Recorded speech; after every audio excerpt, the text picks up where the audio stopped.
So if you've got in touch with the other guys that have been following me for like 5 years or whatever, then there's some that have been following me since 2007, and they were following me before 2007. Actually, just 2007 is when I figured out they were following me.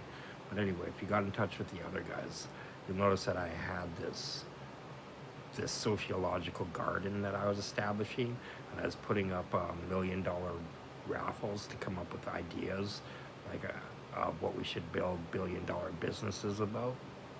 So we'll invest $1 billion in 50 businesses or 100 businesses, or depending on how crazy rich I got back 5 years ago.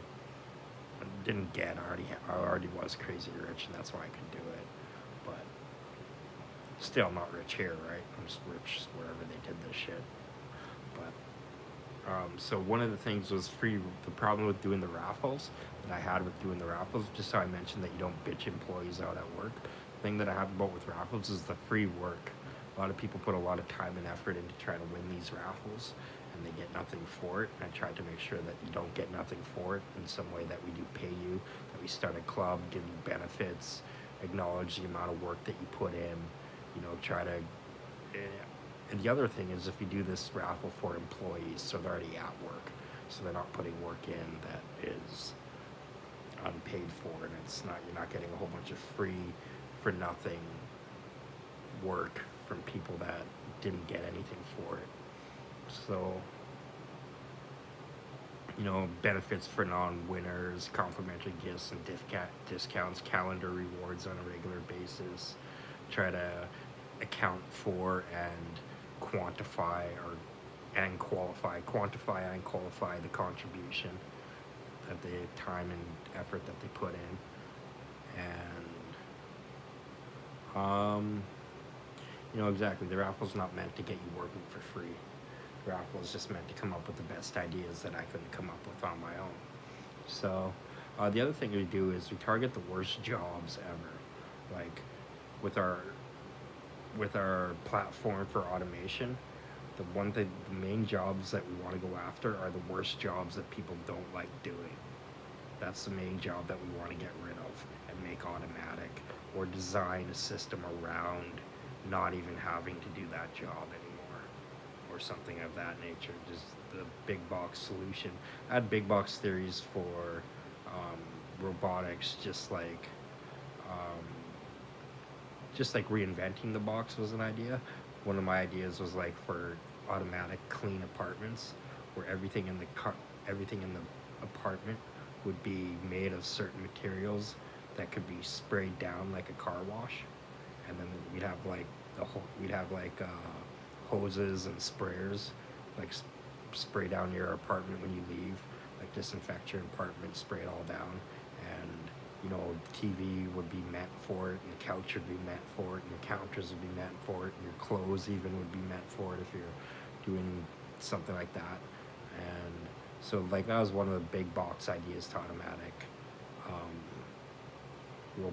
automatic robotic, or big box theories to robotics, is to have an automatic cleaning department, because mobile robotics to cleaning apartments, like the visual recognition is just so far off, I imagine. Unless you had a way of tagging everything, but how do you tag new stuff and garbage? I guess if everything came with a robotically recognizable, visually recognized by a robot tag, you could actually develop a system that way too, to use mobile robotics. But rather than using mobile robotics, this is like using, a big box, like a system, as opposed to like a robot. So one of the things, like if a lot of people have like cleaning where they have to clean a backup or a discharge or something. So one of the things that I recommend using is using disposable pieces that you can just replace, or disposable linings that you can just take out and replace, or even have the robot take out and replace. And that was one of the things that I personally did. Was like, hey, I was seeing that on TV, and that was my solution to not having to clean that thing ever again. Whatever these guys had to do on that TV show I was watching. So I'm just going to reiterate that we run like a system with a small percentage profit. Like, we have a small markup. Our percentage markup isn't high. It's not even necessarily meant for like a corporation. It's only like necessarily meant for me, or a small corporation that kind of is going to operate like a charity. That's kind of going to give loans out. See, we don't give anything away. We actually don't do charity.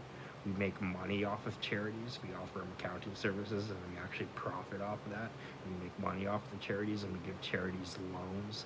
We give people that need help loans and stuff, and we let them, push off the loan. It's not like a harsh loan. It's a loan that you can go a month without.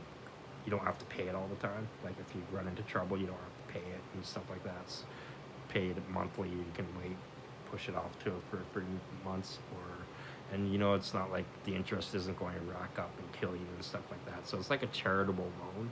That's probably where the charity is like the loan is charitable. But what was this?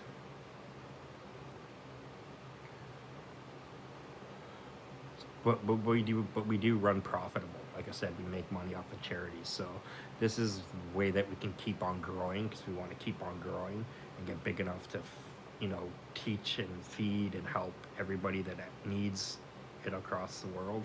So and so we want to keep on growing and giving forever, giving our loans, if you will. It might become a place where you prefer charity, but I prefer loans. I always say get a loan, buddy, because I did it all alone in a way. But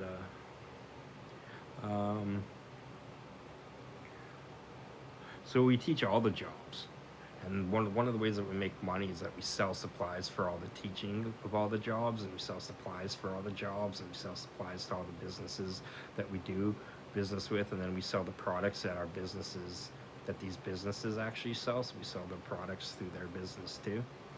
Like we're like a little Amazon, or a big Amazon, I guess. Depends. I guess nowadays we're like a big Amazon, because we sell everything.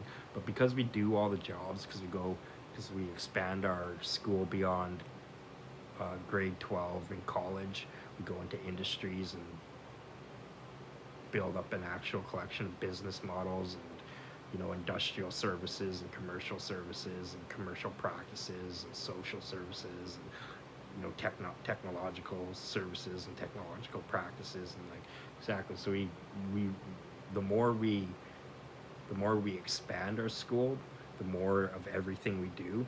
But we do everything. The thing is that we teach you how to do the job, all the way to how to be a professional, and where this job came from, and where it's going, and where our learning came from, and where our learning is going. Like what ends up selling tiles to tilers and hammers to carpenters, turns out to be we have the best that's the thing. We work on the best practices for all these jobs. Now, not only do we do all these jobs for all these businesses, but as we grow the collection, we put our professionals onto each of these jobs, onto each of these business models, and try to come up with the best practices around the world to do each of the jobs that we teach you how to do. And we try to teach you how to do all the jobs. So we try to be the best at everything, in a way, like a corporation that like turns the little guy into a corporation. That's one of the things that we like to do by providing business services to our business models. So you can be a little corporation with a small amount, like a small time owner, but you have the powers of a corporation, or the corporation behind you, right? So the next was going to go into machine testing materials with the gauntlet. Like, the reason that I'm so known for high quality is because of my gauntlet. It's because I go through materials with my gauntlet, I put things together with my gauntlet, and I try to make things that last forever.